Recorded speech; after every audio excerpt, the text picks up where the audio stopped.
See, counting up. Hey, everybody, welcome to the Sustainiacs. I'm Michael Vincent, and my new friend is also Michael Williamson, and he's a Sustainiac. And he's also um, he's president of a company called Cascadia Seaweed, which is, if you're like me, my daughters love seaweed snacks, right? I love to cook Asian food. I go down to this Asian market and they buy all kinds of different seaweed snacks and stuff like that. But I don't think that's quite what Cascadia is. But anyways, it's Canadian seaweed. So that's I don't know if that's different or not.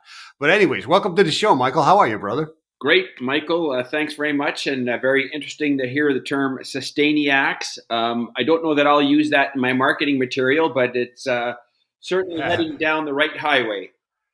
Yeah. Well, it's the guitars behind me and everything, right? There's you need a good guitar with good sustain to hold those All notes and right. that type of stuff, and Yeah. so it's kind of this look sustainable. I'm into sustainability, the podcast, and I love music, so let's go with Sustainiacs, Right. right? And I've got to announce that it's not just Canadian seaweed. We are also incorporated in the U.S. and have a business license in Alaska. So we are British Columbia and Alaskan seaweed. So we scrub up as a good North American company providing regenerative products to the agriculture sector. That is fantastic, brother. So, what is Cascadia seaweed? Am I going to buy this and then use it as a sushi wrap, or in my miso soup, or what am I using this seaweed? What is Cascadia Yeah, seaweed? good question. So globally, there's about 11,000 species of seaweed. So people think of them as a plant. It's actually an algae, and our seaweed is the 11,000 species grow in the ocean. So they're like salt water, divided into reds, browns, and greens, and then below that are various different classes.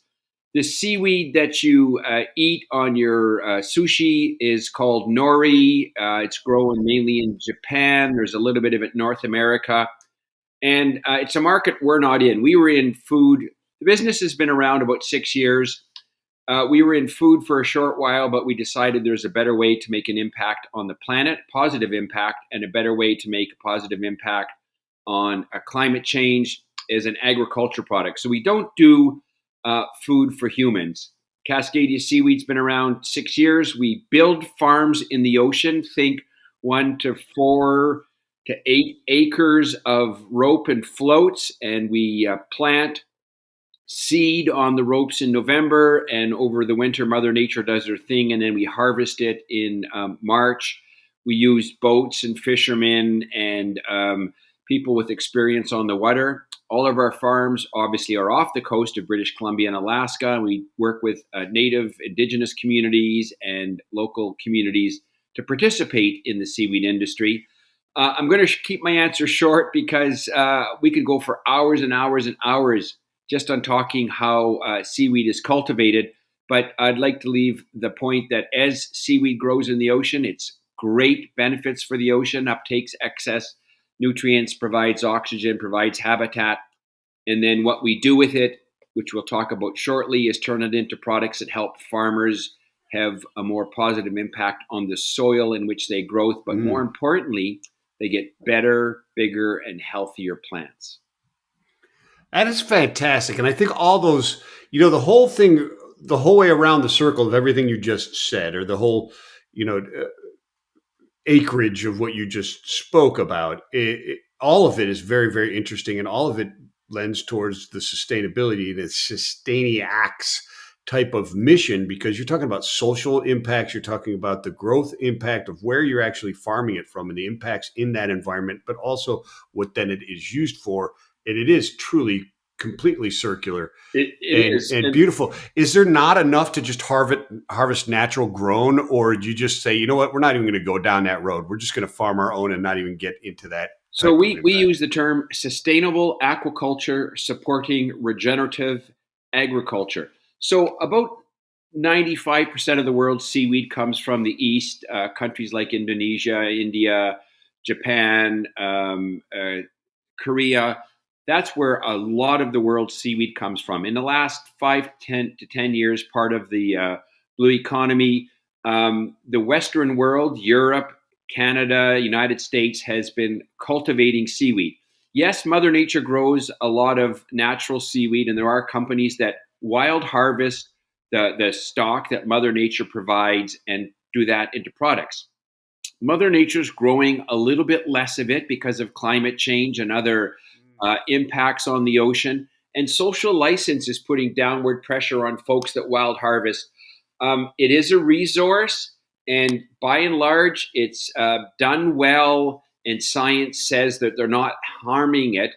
But what's one man's resource is another person's bio zone, and that is to say that seaweed on the beach or seaweed wild growing is in fact an environment in which plants and critters live. And when you take it away, there's a bit of downward pressure. By cultivating seaweed, we create net new biomass. So we, let's say, plant 4 hectares and take off 100 tons. We're also leaving seaweed in the ocean that then helps the regeneration.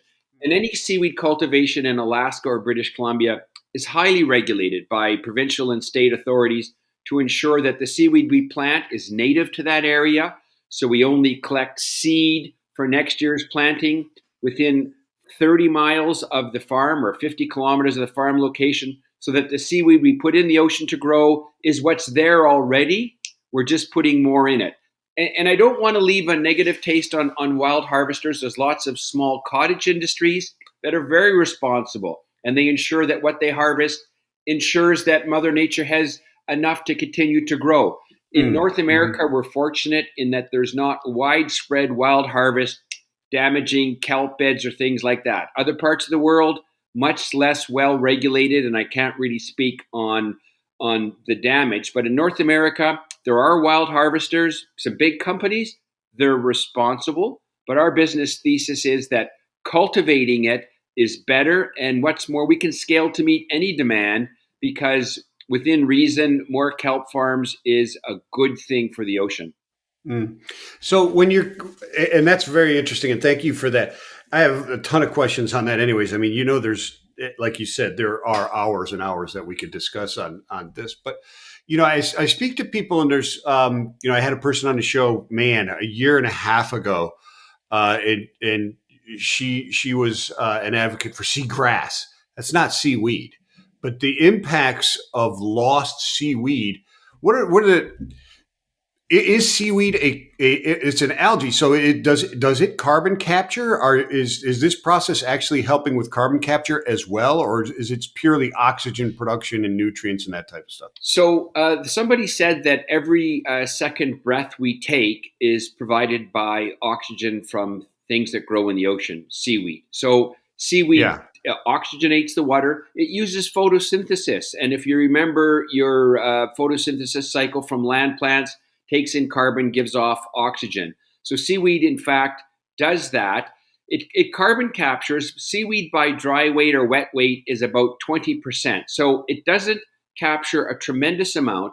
But the problem with carbon capture or carbon sequestration is, while it will take in carbon, how much is it taking in, and for how long is it taking it in? If it grows and then gets washed to the deep ocean, the deep abysmal plains, then it'll be sequestered for a long time. If you harvest it and immediately eat it, and then it goes into your bodily function cycle, you've only sequestered it for a short time. But there's two other aspects that Cascadia seaweed focuses on. One is that the product we make for it is called a biostimulant, and it can replace synthetic fertilizers at about the 15 to 20% point. So a farmer that normally used 1,000 pounds of nitrogen can use 800 pounds of nitrogen and use biostimulant for the rest.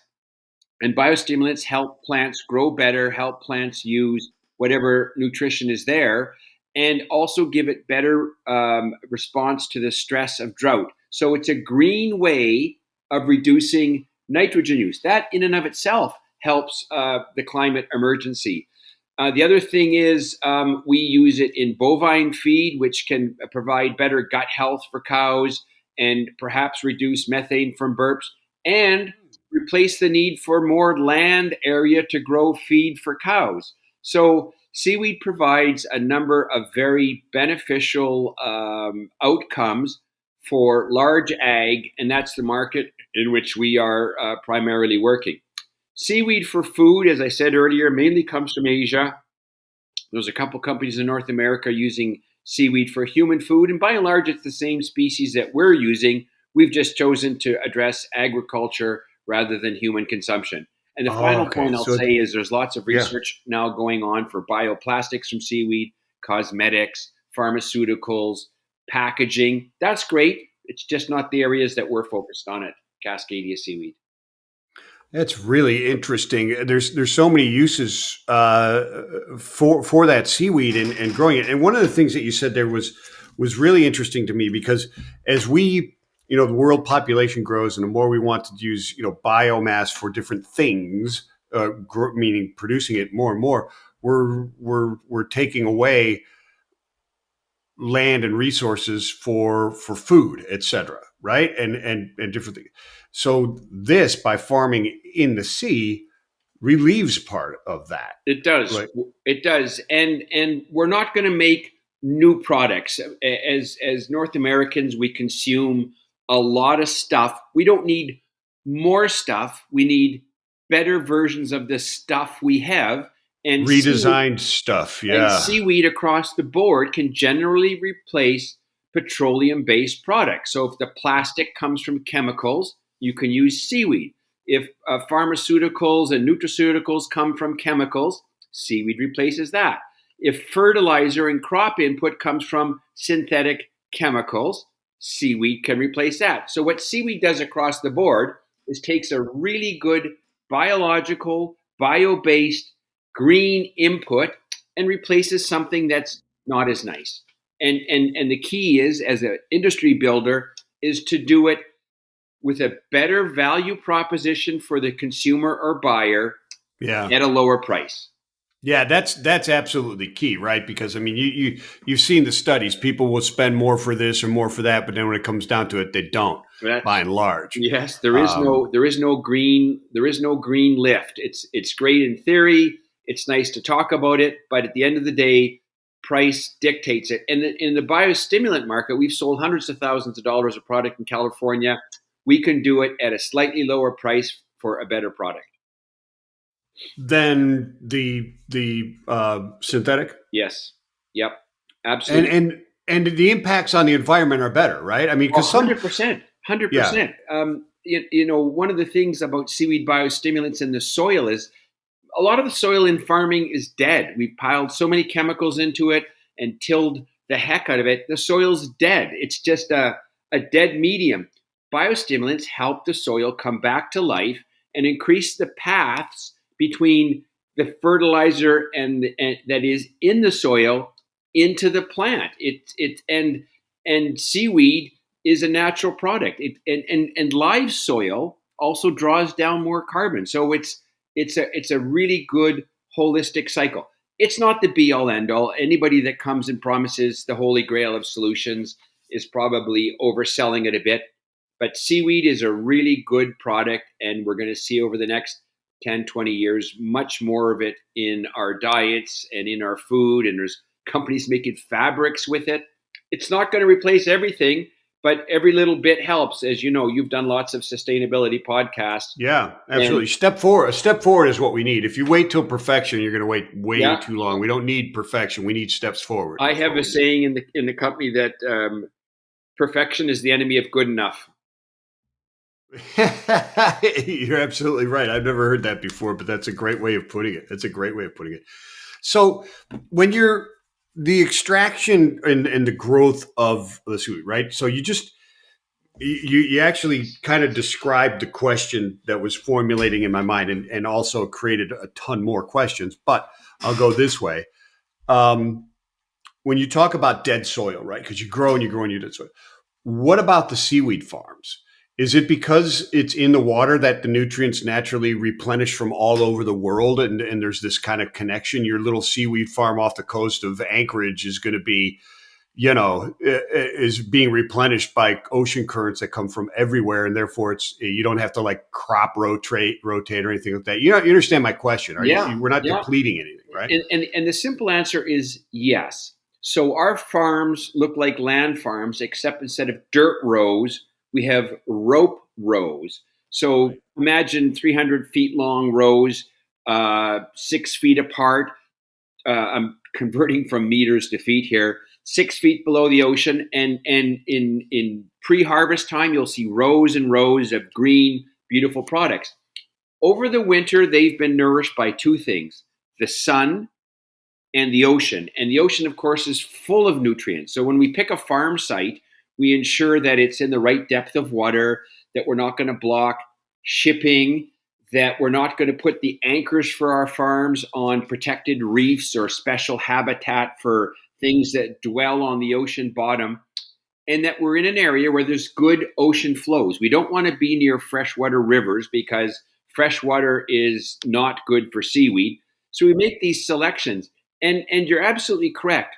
If I said if Cascadia and other companies built themselves into $1 billion industry, all of the farms are probably still going to occupy less than 1% of the coastline. So it really is a low impact thing on the ocean. Now, it's important that you take many, many steps, though. It's well regulated by the states and by the provinces.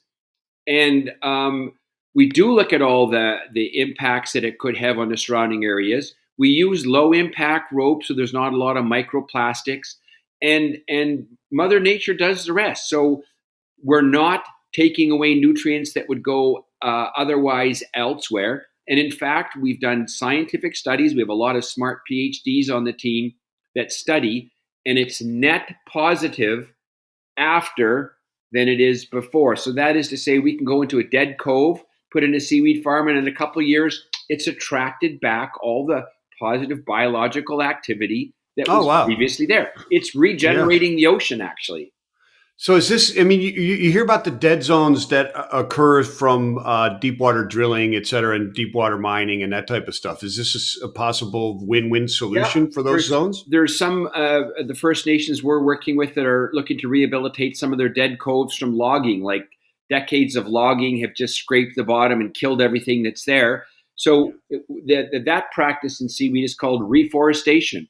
You go into an area that previously supported something like giant kelp and put fields, an acre of little baby giant kelps back, and you're helping Mother Nature get a kickstart to regenerate itself. And that's a very important industry. And it's a sideline of what we do and some others under the reforestation category.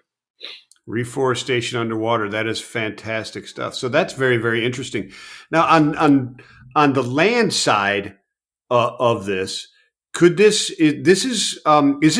Am I thinking about this right? This is very similar to the positive impacts of composting biowaste from the food industry and consumers, or no? It's similar in outcome and different in methodology. So using food waste and things like that and compost, it's doing a couple of things. It's making the soil more loose and aerated.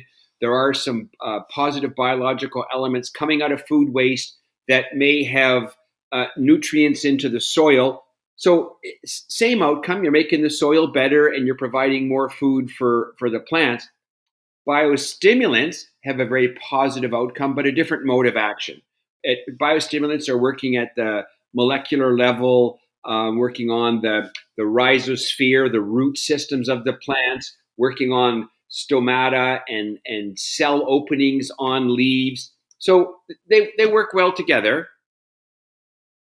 I see. I see. I was looking at it from other aspects as well as when you start to put in the composting, et cetera, and you mix it into the soil like you would be using of this. It actually helps with water retention, so water conservation, et cetera, that type of stuff. Because the soil, when it's dead, does not retain anything, right? That's It right. just Yeah, flows right out. and we need all solutions. I was fortunate a couple of weeks ago to be in California, where I saw 2,000-acre farms with jalapeno peppers and dates and lemons as far as the eye could see in all direction.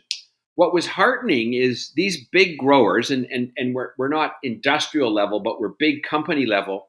All the growers, all their crop scientists, they want to get more out of the soil by putting less into it. They don't want to pound a lot of synthetic stuff into the soil. They want to find more from less. And that's where our products, the biostimulants, can help it.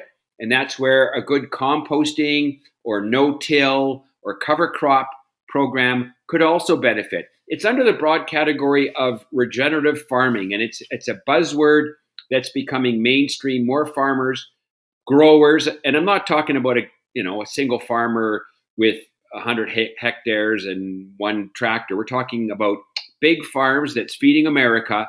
They Yeah, all corporate want to farms, get right? more by doing less. Yeah, corporate farms Yep. specifically as well. Yeah. Does it produce? Does it increase production and yield of the crop as well? Yeah, 10 to 15 to 20%, depending on the type of crop, the type of soil. There's a lot of variabilities, as you know. There's Sure. salty soil, loamy soil, sandy soil, humid soil. Yeah, but by and large, it helps with the efficiency of that farm and the growth. Absolutely. 5, 10, 15, 20%. And a lot of it depends on when it was applied. You can apply it when you're first in furrow, when you're seeding. You can do it when it's first leafing, the flowering stage, the fruiting stage. Different types of biostimulants have different types of applicability. And don't forget, farmers are putting a lot of inputs into the crops: pesticides, Yeah. herbicides, fertilizers. Does it help reduce the need for those type of things as well, or is that's a different type of? Yeah, I would say Right. different. I Yeah. wouldn't make claims that aren't backed by science. Yeah, Cascadia. there's other good things Yep, yep. to And reduce that. there's things like biopesticides. There's companies that Sure. reduce the pests by mimicking Mother Nature in a friendly biological way. Biostimulants don't do everything. We're really on the make the plant grow bigger with less. With less. Yeah, yeah, absolutely. How is this applied in the farm? Are you producing it into a liquid? Yep. Is that what it is, or Our is it product, powder? our product's liquid, and I like to say it's liquid to liquid to liquid to liquid. So when the seaweed grows in the ocean, it's very liquid. We harvest it wet, we store it wet, we process it wet, we ship it wet, and the farmer uses it wet. Being located in British Columbia and Alaska, it's easy to get the product to market down the I-5 or the rail to Chicago. So we have a great corporate advantage being in a U.S. Canadian company, growing the seaweed here, using the seaweed here for our local farmers, and it reduces the supply chain. Some of the seaweed products come from South Africa, South America, Europe. There's a lot of distance, and we have an advantage. The products are okay, but we have the advantage of being local as well. Yeah, yeah. Does it? You mentioned this as a feed for cattle as well. Is that a development, or you're currently is that Well, one of the commercial we're doing products? studies, so it's in development. In Canada, it's approved as a mineral feed supplement. About 2% of a cow's daily diet, like a feedlot cow or a dairy cow. There's studies that show a tendency to improve the gut health of the cow, and also a tendency to reduction of methane. We can't make claims because we're still doing the science behind it, but Yeah, a mineral supplement, and it's not unlike what you add to your oatmeal in the morning, some healthy grains and some healthy products. It's the same sort of thing.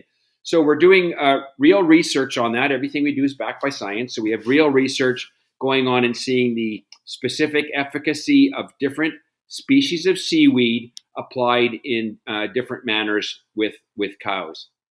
wow, wow. And how? So, I mean, usually, how is it so efficient? I mean, like you said, you can do this at a cheaper and more effective cost than I want to I'll just call it traditional, right? The Yep. synthetics and it's and stuff like that. The existing more than traditional, I guess, because traditional. I mean, it depends on how far back you go to call it something traditional, I guess, right? But the current methods are the Yep. most accepted methods. How is that? Because it seemed like it would be a pretty expensive proposition to be able to harvest offshore and bring it in rather than just throw some chemicals. Sure. So fertilizers are important. Crops need fertilizers. That's the specific food that helps plants grow. And we're talking big ag here because what we do in our home gardens is a little bit different. And fertilizer profile generally comes under NPK, nitrogen, phosphorus, and potassium. And your bag of lawn food will have 3 numbers like 10-2-6, and that helps growers know the chemical composition. Plants will always need food. And whether it's synthetic or natural fertilizer, they need food. So we're not replacing that. We're reducing the amount of that they need to do. And fortunately, we can sell.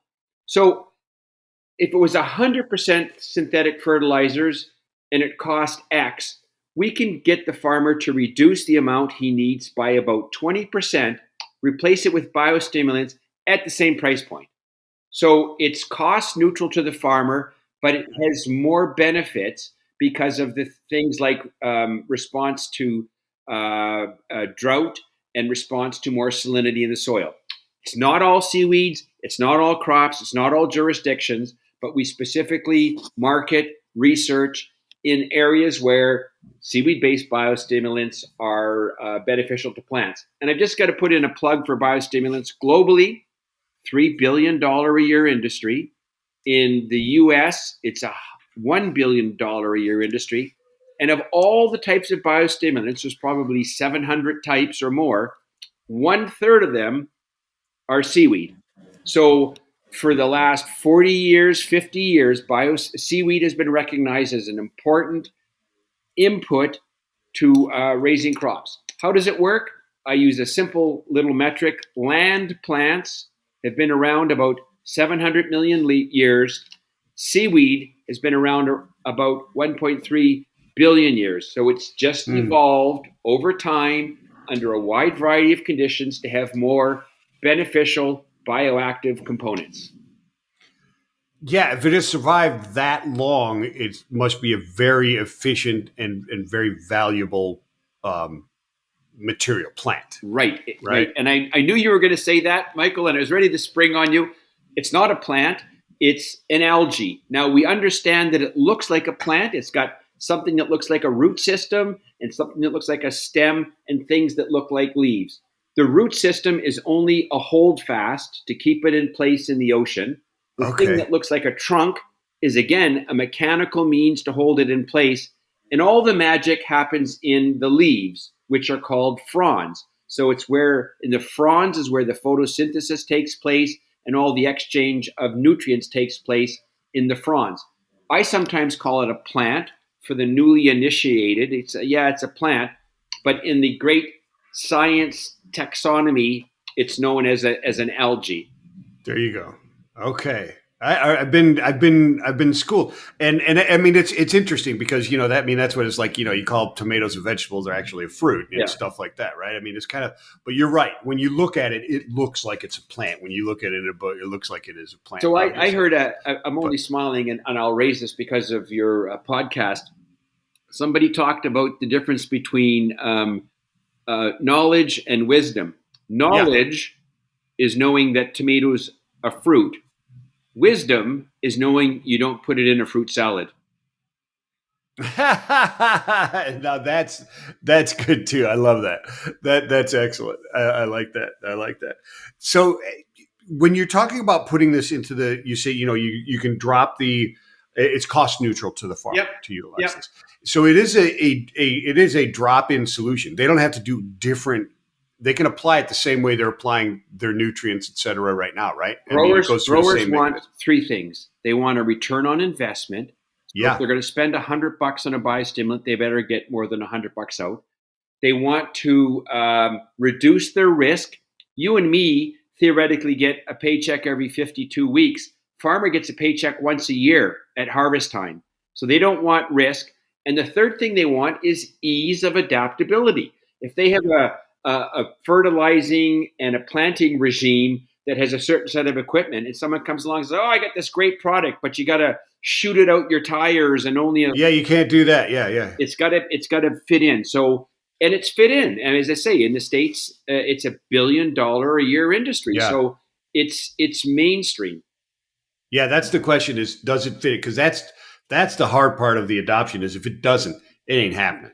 And Absolutely. that's across a lot of manufacturing. And part of the problems with sustainability or using, like you say, not creating more products, but creating different or better designed products, is that crossover from what we're doing now to the better way of doing things. Yep. That conversion, that cost, that capital cost is very difficult to overcome in many cases. And so you've got to design something where that capital cost is minimal at most. Yep. And if you can Absolutely. reduce it, that's even better.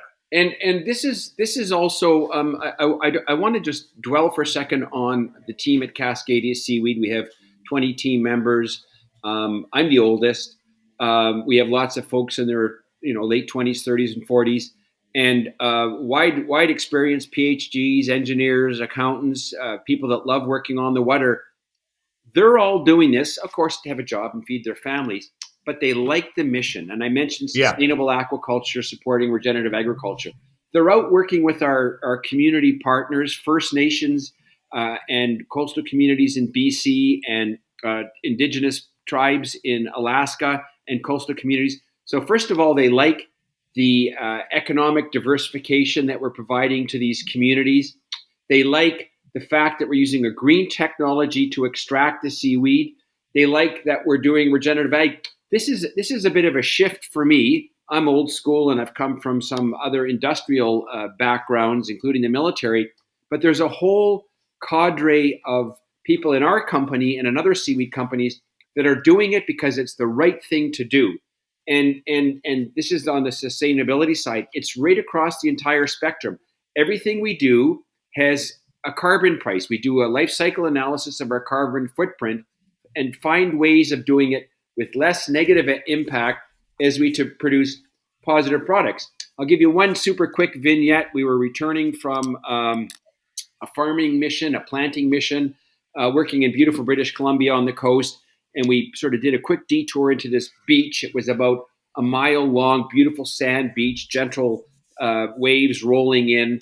And the next stop is Japan. I mean, it's the open ocean. And Mm. as we walked on the beach, there was some plastic waste, some bags had washed up and things like that.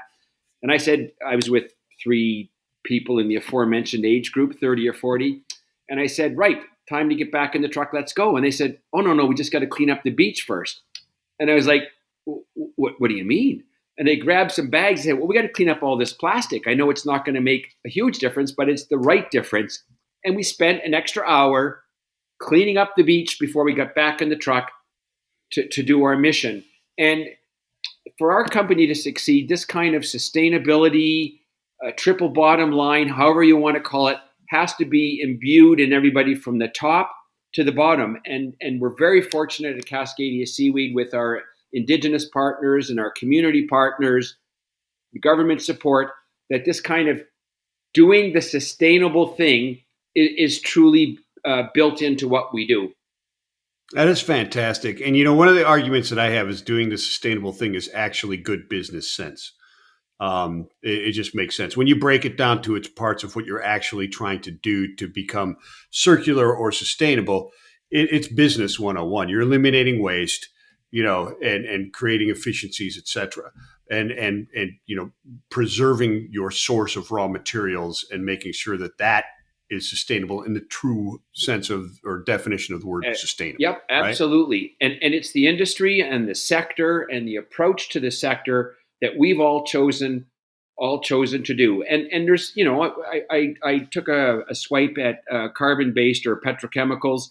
We need them. There's so much to do. I mean, we need a lot of things. The goal is to use as much as we can that has less impact, or to reduce the impact. Do we drive trucks that use diesel and gasoline to get to a farm? Sure, we do. But where possible, folks carpool, or we have slightly more efficient means. It's a lot of small steps to get to where we need to get as a society. Yeah, you don't have to completely cut your own hamstring in order to do your mission. You can make small steps forward and move forward. And even those oil companies, big oils, are doing that Yep. in many of their different areas, building, green energy, et cetera, and alternative energy anyways, Yep. We have that to hopefully is greener. we have to collaborate, and that's one of the things. Another things, Cascadia Seaweed, we try to be highly collaborative. And when new folks want to enter the seaweed cultivation space, we try as best we can. There's some great not-for-profits out there. Green Wave, based in Canada and the U.S., is doing fantastic work, and other seaweed companies around North America, Atlantic Sea Farms on the East Coast, even Acadian, which one could argue is competitors because they're the 41-year large player in it. We collaborate and discuss things as much as we can. We're all on the same mission, and specifically in our case, regenerative ag, and the same thing with other seaweed input companies. They're not out. They're out to help farmers do more with less. Yeah.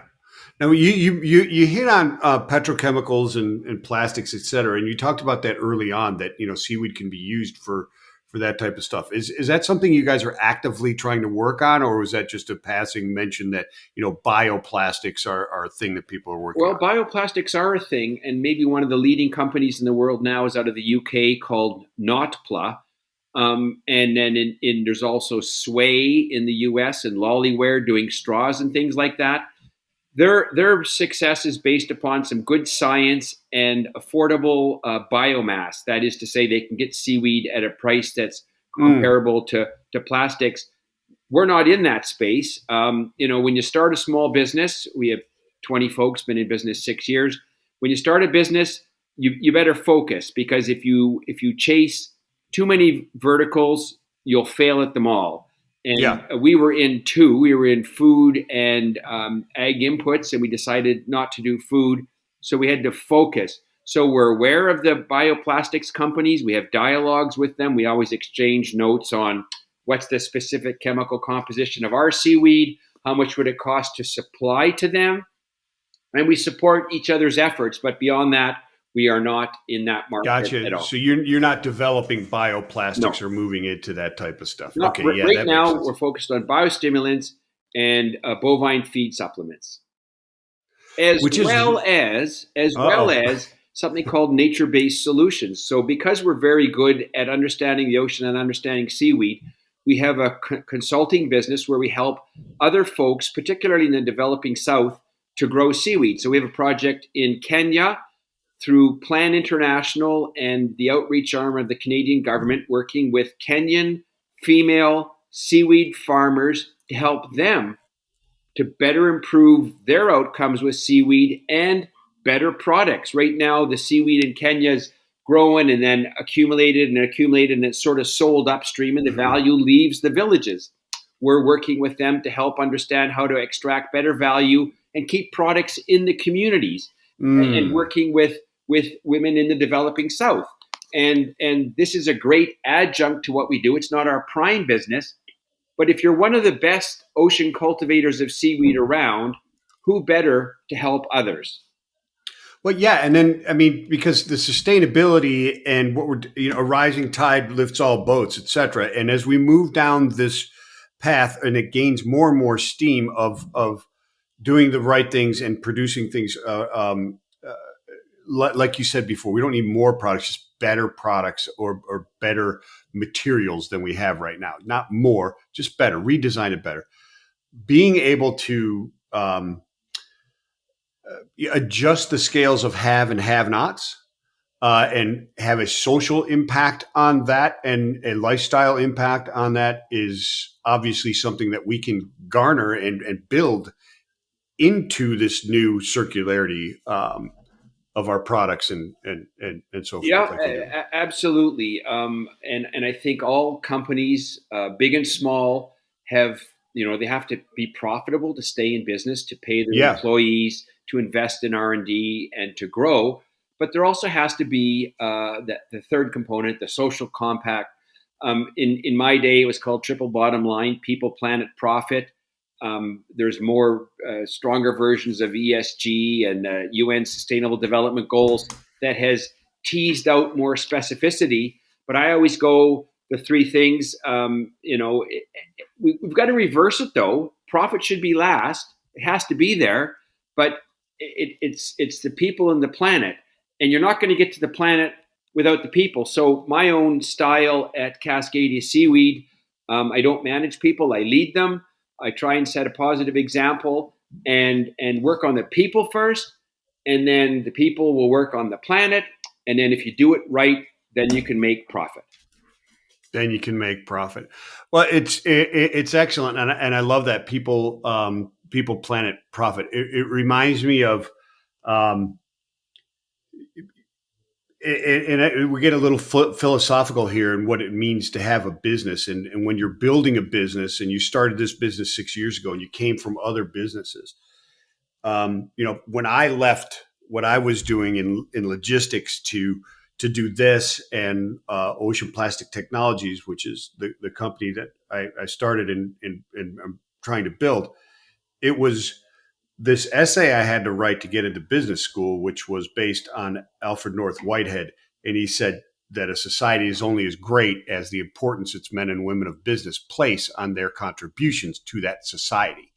And I think if we focus, isn't that the focus of sustainability really, when you get down to it, is to if your business is just there to produce profit, that's not good enough. No, Right. and let's just take the word sustainability off its altar or the stage and just look at the word sustain.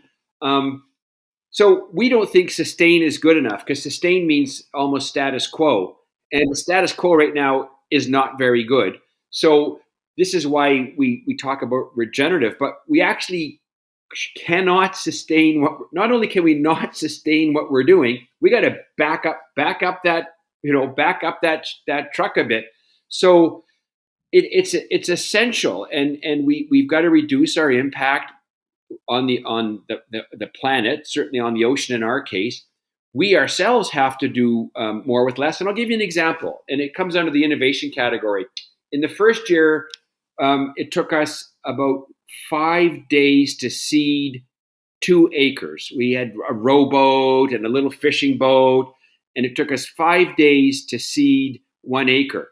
Today, with fewer people, we can seed 10 acres in a day. So instead of 1 acre in 5 days, it's 5 acres in 1 day, and the team has learned to do more with less. They've done it smarter. They've done it with more innovation, and we've got to do this across the entire supply chain.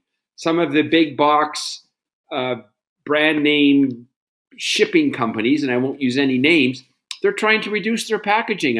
What used to come in 3 layers of boxes and plastic and things now comes in a pouch, recyclable plastic, and we've all got to do all of this stuff. Yeah. Keurig coffee pods, find the recyclable versions of them, and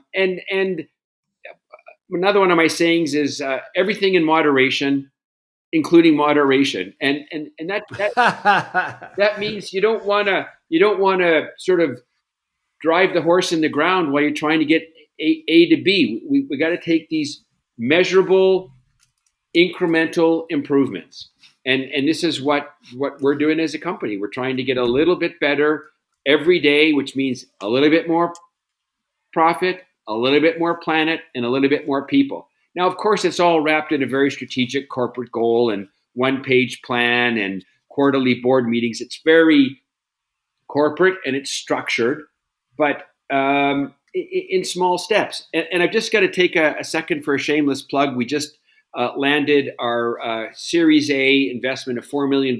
We announced it yesterday. Oh, fantastic. One of our investors, for example, is the World Wildlife Fund of the U.S., and they've got a very strong environmental commitment to put to improve the planet, improve the habitats for wildlife, improve coastal communities.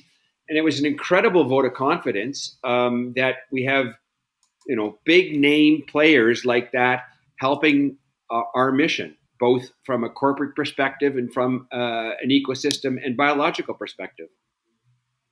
That is fantastic stuff. Listen, Michael, I loved learning about this, and I'm sure the people listening have as well. Who should? Well, first of all, do you have anything? I mean, you've said so much. Do you have something you want to leave the audience with, and then how do they get in touch with you? Yeah, what I should have said is God gave us 2 ears and 1 mouth, so we should listen more than we talk. But it is a podcast, and I'm the guest, so I take No, you should be talking.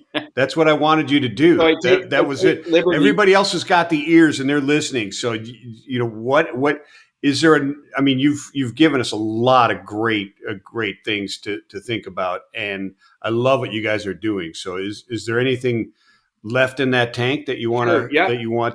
go to our website, www.cascadiaseaweed.com. Cascadia is named after the region where we are, the Pacific Northwest, Washington, Oregon, British Columbia is the Cascadia region. So cascadiaseaweed.com. There's a great story there on our First Nations Indigenous partners, our products, more importantly, our people, lots of great YouTube videos on how we got where we are.